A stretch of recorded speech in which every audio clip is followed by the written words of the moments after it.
net អស់នេះច្បាស់ស្គាល់ clock tower នៅក្នុង free fire ត្រូវអត់ហើយកាលណាដែរខ្ញុំនាំអ្នកនរទៅមើល clock tower នៅក្នុងជីវិតពិតតើវាមានរូបរាងយ៉ាងម៉េចហើយកាលណាដែរខ្ញុំនាំអ្នកនរដើរលេងជុំវិញពិភពលោកបងប្អូនឥឡូវយើងទៅ clock tower បងប្អូននេះ clock tower គឺនៅកន្លែងនេះយើង zoom ទៅបងប្អូនតោះអញ្ចឹងយើងមកដល់កន្លែងនេះហើយនេះអ្នកនេះគឺជារូបរាង clock tower គឺមាននាឡិកាហើយអ្នកនេះបានដូចបកគោលក្នុង free fire អត់អ្នកនេះមើលបាននឹងអ្នកនេះគឺជារូបរាងរបស់ clock tower គឺមានតែប៉ុណ្្នឹងឯងហើយអ្នកនេះក៏ភ្លេចមើលវីដេអូដល់ចប់ព្រោះអីខ្ញុំនឹងបង្ហាញអ្នកគ្នាពីកន្លែងផ្សេងៗទៀតនៅក្នុងជីវិតពិតដែលមាននៅក្នុង free fire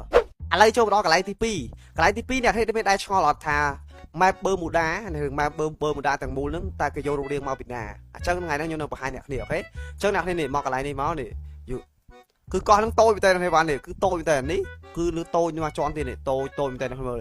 នេះគឺជារូបរាងដែល Bermuda copy តាមអញ្ចឹងនេះដែលយកតាមអញ្ចឹងយកគំរូតាមទៅគឺមានកោះតូចនៅកន្លែងមួយហើយនឹងកោះធំនៅកន្លែងមួយអ្នកគ្នាបានគឺ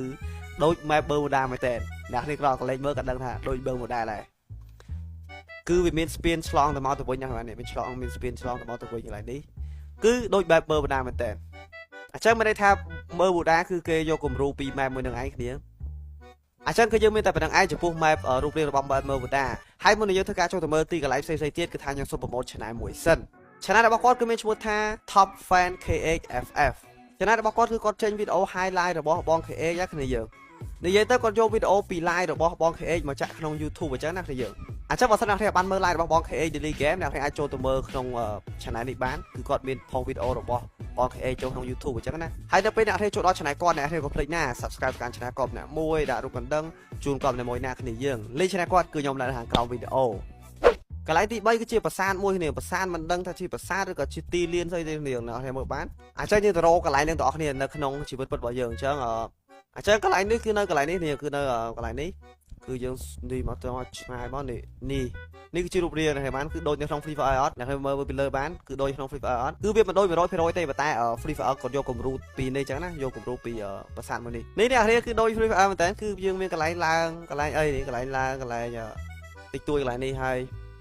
ដូចតែដូចគ្នាតាដូចក្នុង Free Fire ដែរតាអ្នកនេះបានស្គាល់កន្លែងផ្ទះមួយនៅក្នុង Free Fire ដែលមានផ្ទះកោះនៅកណ្ដាលទឹកហ្មងមានកោះហើយមានផ្ទះ2 3ផ្ទះនៅកណ្ដាលទឹកនិយាយទៅនៅកណ្ដាលបឹងហ្មងនាងអ្នកនេះស្គាល់ផ្ទះនឹងអត់តោះឥឡូវទៅរកផ្ទះនឹងទាំងអស់គ្នានាងផ្ទះនឹងគឺនៅម្ដុំនេះនាងខ្ញុំបាននៅម្ដុំនេះតោះឥឡូវយើងចាប់ផ្ដើមទៅរកផ្ទះនឹងតែម្ដងនេះយើងអ្នកខ្ញុំបាននេះគឺនៅកណ្ដាលទឹកហ្មងគឺនៅកណ្ដាលបឹងយកតែម្ដងគ្នាមើលខ្ញុំយើងចូលទៅមើលទាំងអស់គ្នានេះអ្នកនេះជួបព្រៀងនេះគឺដូចនៅក្នុង Free Fire មែនតើផ្ទះនេះចង់ដូច 100% បាទឯងគ្នាគឺ Free Fire បានយកកម្រងពីផ្ទះមួយនឹងឯងគ្នាបានគឺនៅកណ្ដាលបឹងដូចក្នុង Free Fire អញ្ចឹងគ្នាមើលបានអែមែនតើជាពិសេសនេះគឺកន្លែងមួយនេះគ្នាកន្លែងមានចដាឡើងនេះគឺដូចក្នុង Free Fire ដែរគឺមានចដាឡើងទៅលើហើយមាន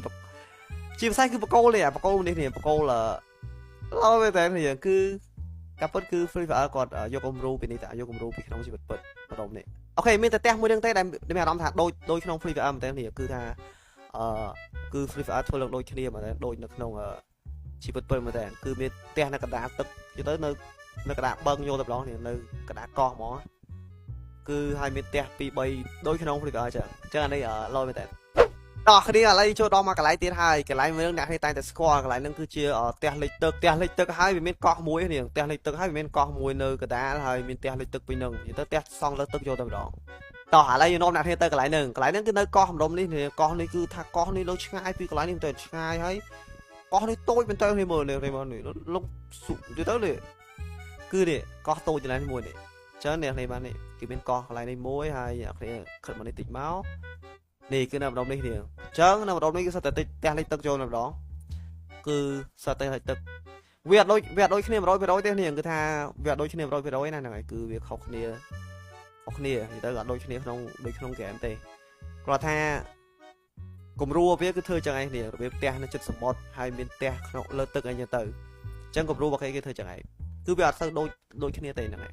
តោះនេះចូលដល់កន្លែងមកកន្លែងទៀតកន្លែងមួយនេះគឺជាកន្លែងរោងចក្រដែលខ្ញុំទៅហៅថារោងចក្រហើយកន្លែងនេះគឺនៅចុង map Free Fire កន្លែងនេះគឺថាមានបកគោល2នេះបានមានបកគោលបង្ហុយផ្សែង2តោះឥឡូវទៅកន្លែងទាំងអស់គ្នានៅក្នុង map របស់យើងក្នុងជីវិតពិតរបស់យើងអញ្ចឹងនេះគឺនៅម្ដុំនេះគឺនៅម្ដុំនេះតោះឥឡូវយើងចាប់ផ្ដើមទៅទាំងអស់គ្នាទៅហើយអ្នកគ្នាមើលបានអ្នកគ្នាបានឃើញបកគោល2នេះបានឃើញមិនបកគោល2គឺបំពង់ផ្សែង2ហ្នឹងបាននេះ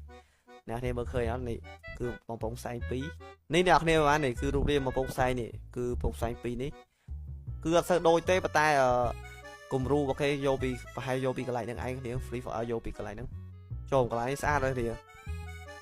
ញ៉ាំដឹងនៅប្រទេសអីទេបានមើលទេតែនេះ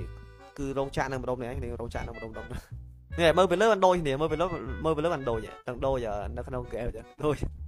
មានបកគោភ្លើង2ហើយមានផ្ទះនៅកណ្ដាលនេះហើយមានផ្ទះតូចតូច2 3នៅកន្លែងនេះគ្នា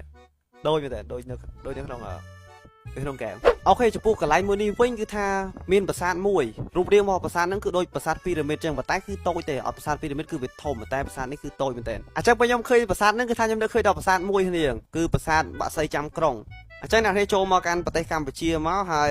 ទៅកាន់ខេត្តសៀមរាបបន្តមកអ្នកនេះមកជិតភ្នំបាក់ខែងប្រាសាទបាក់ខែងនេះយើងអ្នកនេះមកជិតប្រាសាទបាក់ខែងនេះអ្នកឃើញនេះប្រាសាទហ្នឹងគឺដូចពីរ៉ាមីតចឹងតែប្រាសាទបាក់សីចាំក្រុងនេះគឺប្រាសាទហ្នឹងអ្នកនេះដូចគ្នាអត់គឺវាអត់ដូចទេមិនមែនគេយកតាមប្រាសាទបាក់សីចាំក្រុងទេតែប៉ុន្តែគឺគេយកពីប្រាសាទគេតែយកពីកម្រងតាមប្រាសាទមួយដែលញ៉ាំដឹងថាឈ្មោះអីទេប៉ុន្តែគឺរូបរាងវាដូចក្នុងហ្គេមអញ្ចឹងអ្នកខ្លះមើលបានគឺក៏ពិតគឺយករូបរាងវានឹងតែប៉ុន្តែខ្ញុំមើលប្រាសាទនឹងព្រាមមើលទៅមានអារម្មណ៍ដូចប្រាសាទមួយដែលនៅប្រទេសកម្ពុជាយើងគឺបាក់សីចាំក្រុងអញ្ចឹងគ្នាទាំងអស់គ្នាវីដេអូកាលហ្នឹងគឺវាប៉ុណ្្នឹងឯងគឺថាយើងមើលតែប៉ុណ្្នឹងឯងតែប៉ុន្តែគឺមានកន្លែងច្រើនទៀតដែលមានដូចគ្នានៅក្នុង Free Fire អញ្ចឹងណាតែខ្ញុំយើងមើលតែប៉ុណ្្នឹងបានហើយគ្នាបើសិនណាចង់ខ្ញុំមើលទៀតកុំភ្លេច comment ខាងក្រោម highlight បានច្រើនមកខ្ញុំអាចធ្វើផ្សេងទៀតអញ្ចឹងណាអញ្ចឹងវីដេអូហ្នឹងវាប៉ុណ្្នឹងឯងជួបខ្ញុំនៅវីដេអូក្រោយទៀត